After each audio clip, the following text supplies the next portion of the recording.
Haleluya. Satu sukacita tersendiri saat ini untuk dapat menjumpai Bapak Ibu Saudara melalui program ini. Dan saya percaya ada sesuatu yang khusus Tuhan mau kerjakan buat kita lewat program ini. Karena hari ini kita akan bicara tentang suatu pokok yang sangat penting dalam kekristenan yang seringkali tidak disadari. Tetapi ini yang seringkali memisahkan hubungan kita dengan Tuhan. Yaitu akan bicara tentang ketakutan. Nah, saudaraku yang kasih dalam Tuhan, ketakutan menjadi dasar banyak dosa. Karena ketakutan inilah orang pergi ke dukun. Bukankah semua orang juga tahu bahwa ke dukun itu dosa? Semua orang juga tahu bahwa tidak perlu pergi ke paranormal, meramal nasib dan semuanya. Dan dia tahu bahwa itu adalah kejahatan, kekejian di hadapan Tuhan. Tetapi mengapa orang tetap melakukannya? Jawaban sederhana akan kita dengar dari lidah bibir mulut mereka sambil berkata, sebab kami tidak berani menghadapi hidup kami karena banyak masalah yang harus kami jalani. Sehingga apa yang terjadi? Dasar utama semuanya itu sebenarnya ketakutan. Lihat, kenapa orang pergi dan melakukan korupsi sementara di mana-mana sudah didengungkan kembali, sudah diberitahukan kembali bahwa korupsi sesuatu yang jahat, yang menghancurkan negara, yang menghancurkan rumah tangga, yang menghancurkan karir seseorang. Tetapi kenapa orang tetap melakukannya? Dan jika kita selidik punya selidik, maka kita akan jumpai hal yang sederhana yang kembali keluar dari lidah bibir mulut mereka adalah karena saya takut.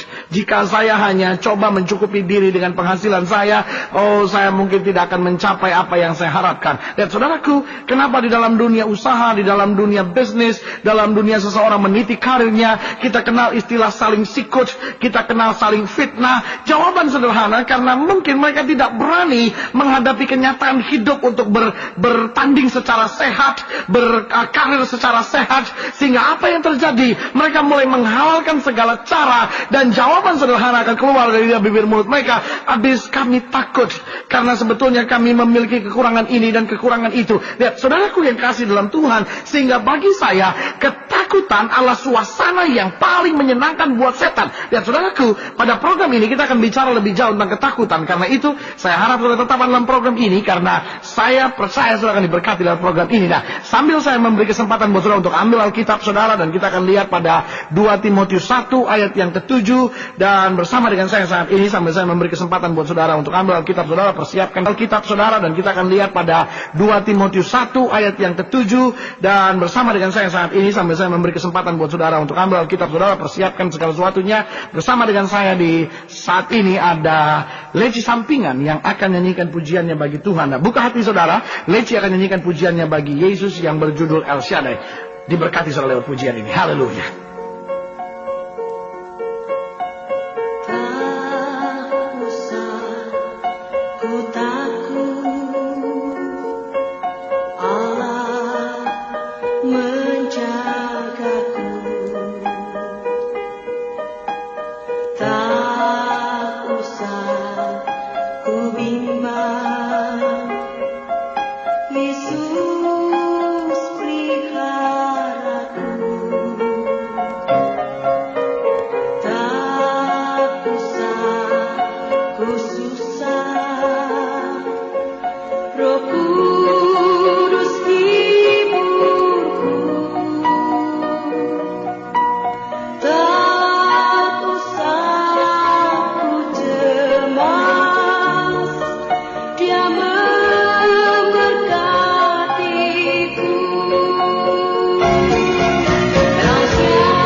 haleluya. Saudaraku, saya percaya jika saudara betul-betul mendengarkan pujian ini, saudara seharusnya bangkit, karena ini bukan sekedar pujian, tapi sekaligus sebuah doa, sekaligus sebuah tekad. Tak perlu saya cemas, sebab Dia memberkati saya, dan Dia yang memberkati saya bukan hanya sekedar orang kaya, Dia yang memberkati saya bukan hanya sekedar orang terkenal, tapi Dia Allah El Shaddai, Allah yang Maha Kuasa, yang baginya tidak ada perkara yang mustahil. Haleluya.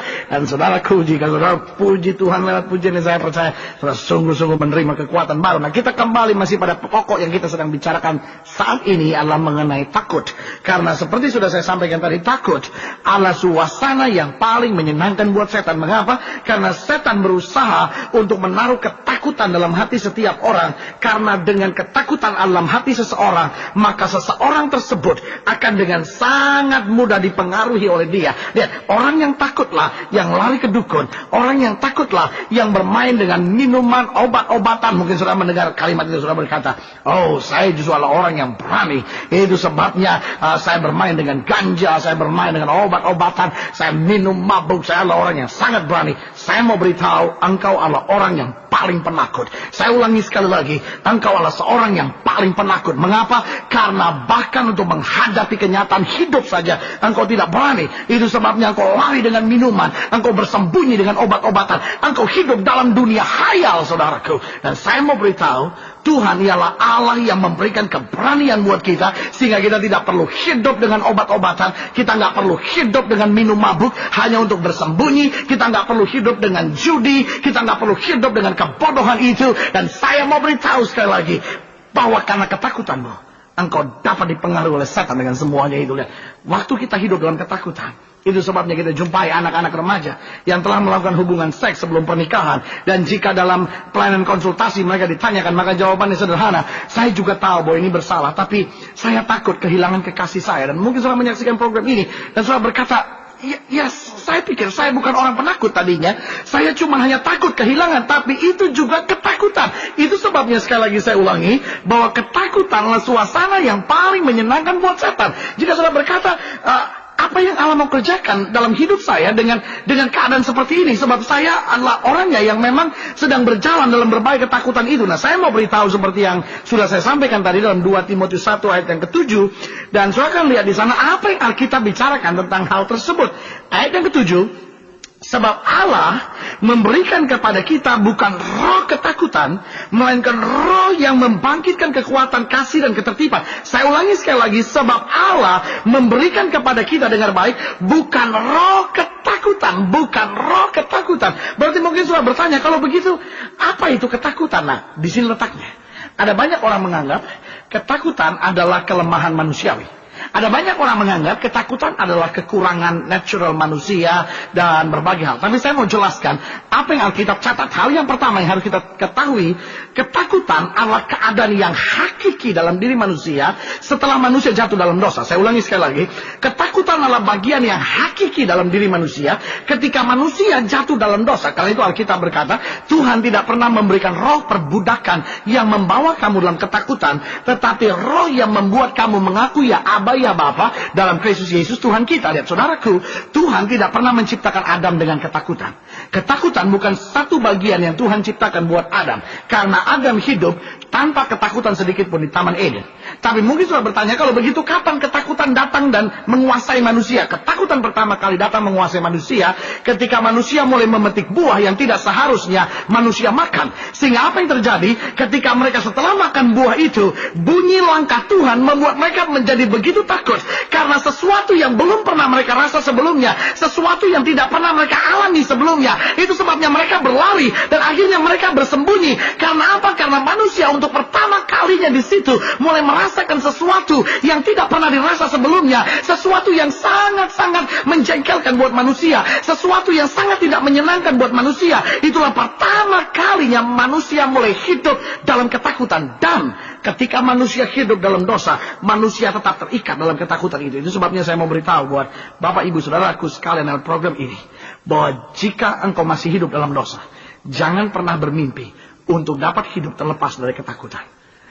Lepas dari, mungkin saudara belajar bela diri untuk membebaskan dari ketakutan. Lepas dari saudara belajar apapun supaya bebaskan diri dari ketakutan. Tapi saya mau beritahu sekali lagi, Jika engkau masih hidup dalam dosa dan masih terikat dengan dosa, masih menyukai kesenangan dosa, jangan pernah bermimpi masuk dalam hidup yang tanpa ketakutan. Sebab apa? Ketakutan adalah bagian yang hakiki dalam diri manusia ketika manusia jatuh dalam dosa.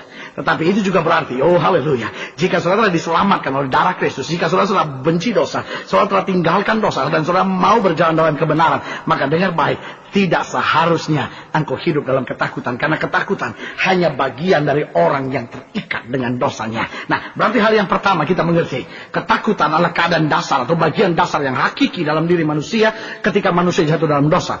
Nah, yang kedua, kalau saudara renungkan baik-baik ayat yang ke-7, maka saudara jumpai di sini, sebab Allah memberikan kepada kita bukan roh ketakutan. Nah, perhatikan kata itu. Ketakutan adalah roh yang bukan dari Tuhan. Nah, saya tidak sekedar menafsirkan, kalau semua itu setan, bukan itu maksud saya. Tapi ayat 7 berkata, sebab Allah memberikan kepada kita bukan roh ketakutan. Fear is a spirit. Lihat, roh ini, roh ketakutan. Nah, ketakutan adalah roh. Sebab Allah tidak memberikan kepada kita roh yang mendatangkan ketakutan. Berarti sekali lagi saya mau ulangi, hal yang kedua yang harus kita catat di sini, ketakutan adalah roh yang bukan dari Tuhan. Saudaraku, mungkin ini sebagian mulai menyadari dan berkata, betul, pandangan saya selama ini, ketakutan adalah kelemahan manusiawi. Sehingga kita tetap hidup dalam ketakutan sambil berkata, ya namanya saya masih manusia, saya masih hidup di dunia, wajar dong kalau saya takut. Sebab saya menghadapi pergumulan yang sukar, saya ada dalam keputusan yang sulit, wajar saya menjadi takut, saya menjadi khawatir. No, ketakutan adalah roh yang bukan dari Tuhan. Setan telah menipu manusia bertahun-tahun untuk memberitahu wajar manusia hidup dalam ketakutan. Setan telah menipu manusia bertahun-tahun sehingga berkata, normal sekali untuk manusia tetap hidup dalam ketakutannya. Sehingga apa? Sehingga setan dapat menipu saudara, sehingga setan bisa membingungkan saudara, sehingga setan bisa mengacaukan saudara, sehingga setan bisa menekan saudara, dan setan bisa menyeret saudara. Tapi hari ini saya mau ulangi sekali lagi, ketakutan adalah roh yang bukan dari Tuhan. Saudaraku, saya mau bertanya dengan sederhana kepada saudara, apakah saudara mau hidup dengan roh yang bukan dari Tuhan? Saya percaya setiap saudara akan berkata, no way. Setiap saudara akan berkata, oh tidak. Jika kita sadar, seburuk itulah ketakutan. Ketakutan adalah roh yang bukan dari Tuhan. Lihat saudaraku, inilah saat yang kau berkata, Tuhan bebaskan aku. Tapi Alkitab berkata, roh yang ada di dalam kita. Haleluya. Apa itu roh yang ada dalam kita? Roh Kudusnya, roh Allah yang ada di dalam kita. Kata Alkitab, lebih besar dari roh yang ada dalam dunia ini. Kenapa kita perlu takut dan kenapa kita perlu terikat dalam ketakutan? Bangkitkan imanmu hari ini dan katakan, bebaskan aku dari ketakutan. Karena kita tahu Tuhan tidak pernah beri batu untuk anak-anaknya yang minta roti. Saudaraku, Tuhan tetap memberikan yang terbaik sehingga nggak perlu takut.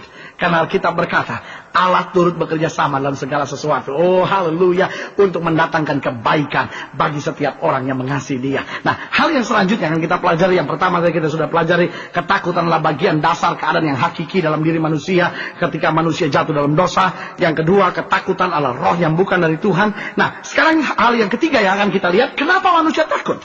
Nah, ayat yang ke-9 dari 2 Timotius 1 ini berkata, Dialah yang menyelamatkan kita dan memanggil kita dengan panggilan kudus, bukan berdasarkan perbuatan kita, melainkan berdasarkan maksud dan kasih karunia sendiri yang telah dikaruniakan kepada kita dalam Kristus Yesus sebelum permulaan zaman. Nah, hal yang ketiga yang harus kita catat di sini, manusia takut karena tidak menyadari siapa yang memanggilnya.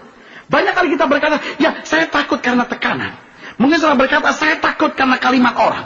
Mungkin saya takut karena keadaan yang terjadi. Saudaraku, kita bukan takut karena semuanya itu. Tapi secara jujur, kalau saudara mau lihat kenapa manusia takut, karena dia tidak menyadari siapa yang memanggil.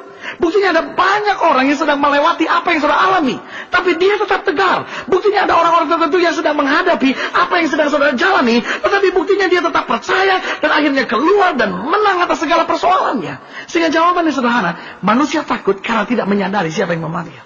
Ya, renungkan baik-baik kenapa saudara takut. Sebetulnya bukan karena keadaan ekonomi saudara menjadi takut. Bukan karena situasi ekonomi yang bergejolak. Bukan karena banyak orang yang menekan saudara. Bukan karena saudara ditindas. Bukan karena saudara difitnah. Tapi saudara takut karena saudara tidak menyadari bahwa Yesus telah memanggil saudara. Saya mau ambil contoh sederhana. Yesus berkata kepada murid-muridnya, mari kita bertolak ke seberang. Nah, saudara harus ingat, kalau Yesus berkata mari kita bertolak ke seberang, itu berarti kita akan tiba di seberang. Tapi sekarang apa yang terjadi? Alkitab berkata di tengah-tengah danau tersebut, angin mulai menerpa perahu mereka. Sehingga apa yang terjadi? Perahu itu goyang. Dan saudaraku, apa yang terjadi? Mereka hampir tenggelam. Petrus dengan upayanya, dengan pengalamannya sedang berusaha mengeluarkan semua air yang ada di dalam perahu itu. Tetapi apa yang terjadi kemudian? Petrus sadar bahwa kekuatannya, pengalamannya, kemampuannya tidak bisa menyelamatkan. Dia bangunkan Yesus dan berkata, Guru, Engkau tidak peduli kalau kita binasa. Nah, saudaraku, pertanyaan saya, mengapa kalimat itu mesti keluar dari mulut Petrus? Kenapa Petrus berkata, Guru, Engkau tidak peduli kalau kita binasa? Mengapa kata binasa mesti ada di sana? Jawabannya karena dia tidak yakin bahwa Yesus sanggup menyelesaikan semua persoalannya. Nah, saudaraku, mungkin sekarang saudara berkata, rumah tangga kurang berantakan. Dan mungkin saudara berkata, mungkin cerai lebih baik. No, mungkin saudara sedang mengurus perceraian. Mungkin saudara sedang dalam keadaan yang saudara berpikir lebih baik cerai. Tapi saya mau beritahu, berhenti dengan pikiran itu. Yesus masih cukup dalam menyelesaikan semua persoalan saudara. Mungkin akhirnya sekarang apa yang terjadi? Saudara berkata, saya udah gak kuat lagi. Saya lebih baik bunuh diri saja. Saya udah gak kuat lagi. Saya mau lari saja. Nah, saudara, sekali lagi saya mau beritahu, Yesus telah memanggil saudara dan menyelamatkan saudara dengan darahnya yang dicurahkan buat kita. Kenapa engkau takut? Dan hari ini kuatkan hatimu dan berkata, Yesus memanggil aku. Hal sederhana yang terjadi dalam hidup saudara sehari-hari. Jika saudara punya seorang driver, jika saudara punya seorang supir, jika saudara punya seorang pembantu rumah tangga, apapun keadaan yang terjadinya, saudara bertanggung jawab. Kenapa saudara memanggil dia untuk bekerja? Dan saya mau beritahu, ketika Yesus mati dari kayu salib, dia panggil saudara dan berkata, mari hai kamu yang letih lesu dan berbeban berat, aku akan beri kelegaan bagimu. Nah, saudaraku, kalau dia sudah panggil saudara, kalau dia sudah panggil saudara, kalau dia sudah panggil saudara, kenapa engkau takut? Ya, yang membuat engkau takut selama ini bukan karena tekanan ekonomi itu. Yang membuat engkau takut selama ini bukan karena saudara berkata suamiku keras. Yang membuat engkau takut selama ini bukan karena engkau lihat dunia remaja, dunia muda semakin bergejolak. Yang engkau takut selama ini bukan karena itu semua. Tapi yang engkau takut karena engkau tidak menyadari siapa yang memanggilmu. Engkau pikir kalau kekasihmu itu meninggalkan engkau, habislah segala-galanya. Engkau pikir kalau orang yang kau andalkan itu tidak mau menolong engkau, habislah segala-galanya. Tapi saya mau beritahu, Yesus tetap Tuhan yang setia. Sekali lagi saya mau beritahu buat saudara, Yesus tetap Tuhan yang setia. Dia memanggil saudara. Dan karena dia memanggil saudara, Alkitab berkata, terkutuklah mereka yang mengandalkan manusia. Diberkatilah mereka yang mengandalkan Tuhan. Semakin kita mengandalkan manusia, saudaraku, kita semakin kecewa. Semakin kita mengandalkan manusia, semakin kita jumpai kekecewaan lebih banyak lagi. Tapi hari ini kita berkata, aku tak perlu takut, aku tak perlu bimbang, aku tak perlu cemas. Karena aku tahu, yang memanggilku Allah El Shaddai, yang memanggilku Allah yang Maha Kuasa. Tak perlu ku bimbang, tak perlu ku cemas, tak perlu ku takut. Dia memberkatiku, haleluya. Nah, hal yang keempat yang sedang kita bicarakan dalam ketakutan ini adalah mengapa manusia takut tadi. Ayat yang ke-11 bilang begini. Dari 2 Timotius 1 tadi. Ayat yang ke-10 maksud saya. Dan yang sekarang dinyatakan oleh kedatangan juru selamat kita Yesus Kristus. Yang oleh Injil telah mematahkan kuasa maut. Dan mendatangkan hidup yang tidak dapat binasa. Oh haleluya. Dan saudaraku, Yesus Kristus di sini katakan. Yang oleh Injil telah mematahkan kuasa maut. Dan mendatangkan hidup yang tidak dapat binasa. Berarti hal yang keempat yang kita pelajari hari ini. Manusia takut karena tidak percaya kuasa Allah. Berarti hari ini kita belajar 4 hal tentang ketakutan. Yang pertama, ketakutan Allah bagian dasar atau keadaan yang hakiki ketika manusia jatuh dalam dosa. Yang kedua, ketakutan adalah roh yang bukan dari Tuhan. Nah, yang ketiga, manusia takut karena tidak menyadari siapa yang memanggil. Dan yang keempat, manusia takut karena tidak percaya kuasa Allah. Nah, saudaraku, ada seorang yang melayani Tuhan. Dan dia adalah kepala rumah ibadat. Yairus namanya. Saudaraku, dia melayani Tuhan sebagai kepala rumah ibadah. Tapi apa yang terjadi? Anak wanitanya yang berusia sekitar 9 tahun mati. Dan saya mau beritahu buat setiap saudara. Kalau kita sudah melakukan yang terbaik, apalagi sudah melayani Tuhan, sudah berkata saya berbuat segalanya buat Tuhan, lalu melalui peristiwa ini, saya percaya tidak begitu mudah. Sebagian orang akan berkata, Tuhan kenapa engkau izinkan ini terjadi? Tetapi saudaraku, Yairus jumpai Yesus dan berkata, Guru, anakku perempuan baru saja meninggal. Letakkan tanganmu maka ia akan hidup kembali. Dan saudaraku, kenapa Yairus tidak bimbang? Kenapa Yairus tidak menyesali dirinya? Kenapa Yairus tidak menangis dan berkata, aku sudah layani Tuhan. Kenapa Tuhan tega kerjakan ini bagiku? Aku sudah berbuat yang terbaik. Kenapa Tuhan biarkan ini berlaku? Dan ada banyak orang akhirnya mundur dari Tuhan. Mungkin sudah mendengarkan program ini. Tadinya sudah aktif buat Tuhan. Tapi sekarang sudah tinggalkan semuanya. Saya mau beritahu kembali. Kenapa? Karena Tuhan tidak pernah mengecewakan orang yang berharap kepadanya. Mungkin kau kecewa oleh manusia. Tetapi jika engkau percayakan kuasa Allah, engkau tidak perlu takut. Sehingga apa yang terjadi sekarang dengan Yairus? Dia jumpa Yesus dan dia berkata, Guru, anakku perempuan baru saja meninggal. Letakkan tanganmu atasnya, maka ia akan hidup kembali. Dan saudaraku, apa yang terjadi? Yesus datang membangunkan anaknya. Dan anak itu bangkit kembali. Ada wanita pendarahan 12 tahun. Dan dokter berkata keadaannya, tabib berkata keadaannya tidak bisa disembuhkan. Bahkan Alkitab berkata keadaannya semakin buruk. Dia tidak menangis putus asa dan berkata, hancurlah hidupku. Dia tidak menangis putus asa dan berkata, hancurlah masa depanku. Tetapi ini yang dia buat. Dia berjalan mendekati Yesus dan dia berkata, asal ku jamah jubahnya, aku sembuh. Dan apa yang terjadi waktu dia pegang jubah Yesus? Yesus menatapnya dan berkata, aku rasa ada tenaga yang keluar. Dan dia disembuhkan. Lihat saudaraku, saya mengerti keadaan penyakit yang sedang saudara derita. Saya mengerti keadaan rumah tangga yang harus saudara jalani. Saya tahu masa muda saudara yang penuh dengan gejolak. Saya mengerti jika saudara berkata, tidak ada yang mau mengerti saya di masa muda saya. Sementara tantangan di depan saya terlalu berat. Saya mengerti jika akhirnya saudara harus mengalami kegagalan dalam usaha saudara. Tapi ingat, jangan halalkan segala cara. Jangan kompromi dengan dosa. Jangan berkata, aku cinta Tuhan, tapi saya dalam keadaan terjepit. Saya kepepet, saya nggak tahu lagi saya mesti buat apa. Jangan takut. Majulah tetap. Sebab Alkitab berkata Tuhan tidak pernah memberikan roh yang mendatangkan ketakutan. Tapi memberikan roh yang membuat kita dapat memanggil ya Aba, ya Bapa. Dia adalah Bapa kita. Tangannya terbuka buat kita dan berkata, mari kamu yang letih lesu dan berbeban berat. Jangan hidup dengan roh yang bukan dari Tuhan. Saya mengerti engkau tidak ingin berbuat itu. Tapi engkau terjepit dalam keadaan takut. Engkau terjepit dalam keadaan cemas. Tapi hari ini katakan, aku tidak mau diikat oleh roh itu. Bangkitkan. Bersama Yesus kita cakap menanggung segala perkara. Saya mau berdoa secara khusus buat saudara. Jika saudara ingin didoakan secara khusus karena berbagai hal yang terjadi, taruh tangan kanan saudara di dada. Dan saya mau berdoa. Dan kita berdoa sekarang. Bapa, dalam nama Yesus. Lewat program ini hamba berdoa buat setiap pribadi yang mendengarkan program ini. Itu sebabnya Bapak engkau juga lihat setiap mereka yang taruh tangan kanan mereka di dada. Dengan segala kebutuhannya. Dengan segala sakit penyakit. Dengan segala tekanannya. Dengan segala pemberontakan dalam jiwanya. Dengan segala kekhawatiran, ketakutan, kecemasannya. Hamba berdoa lewat program ini saat ini. Demi nama Yesus. Biar kuasa urapan Tuhan. Kuasa jamahan. Kuasa Tuhan. Mulai dicurahkan. Mulai memberkati. Mulai membebaskan. Dan mulai melepaskan setiap ketakutan dalam diri hati anak-anak Tuhan. Biar saat ini menjadi saat kebangkitan. Saat ini menjadi saat kebangunan rohani besar bagi umatmu. Sehingga umatmu berjalan dalam kemenangan dan kuasa Tuhan. Terima kasih jamaah yang sakit. Pulihkan setiap hati yang luka. Demi nama Yesus kami berdoa. Haleluya. Amin. Nah, saudaraku yang kasih dalam Tuhan. Hari ini apapun yang terjadi dalam hidup saudara. Waktu keadaan begitu menekan saudara. Seperti Daud berkata. Hei jiwaku. Jangan gelisah. Percayalah kepada Tuhan. Dan jangan lupakan segala kebaikannya. Nah, jika dalam saat-saat hidup saudara-saudara harus melewati keadaan seperti itu, jangan berkata, Tuhan apalagi yang harus saya perbuat. Tapi ingat, dia tidak pernah meninggalkan engkau. Setan mau membawa engkau pada keadaan ketakutan. Tapi sekali lagi saya mau ulangi, ketakutan adalah suasana yang paling menyenangkan buat setan. Kalau saudara mau senangkan setan, maka saudara harus hidup dalam ketakutan. Tapi hari ini kita akan buat setan marah sehingga dia mundur dan tinggalkan kita.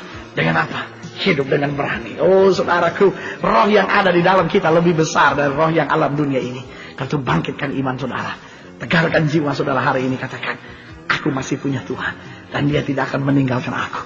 Dan ingat, kita takut hanya karena kita tidak percaya kuasa Allah. Tapi kuasanya besar atas kita. Dan Alkitab jelas berkata, sesuai dengan imanmu jadi padamu. Bangkitkan hidupmu. Dan katakan, Tuhan, aku akan maju. Aku tidak akan takut. Karena bersama Kristus, aku cakap menanggung segala perkara. Sampai berjumpa pada program berikut. Doa saya bagi saudara. Dan dalam segala perkara ingat. Tidak pernah ditinggalkannya orang yang berharap kepadanya. Haleluya.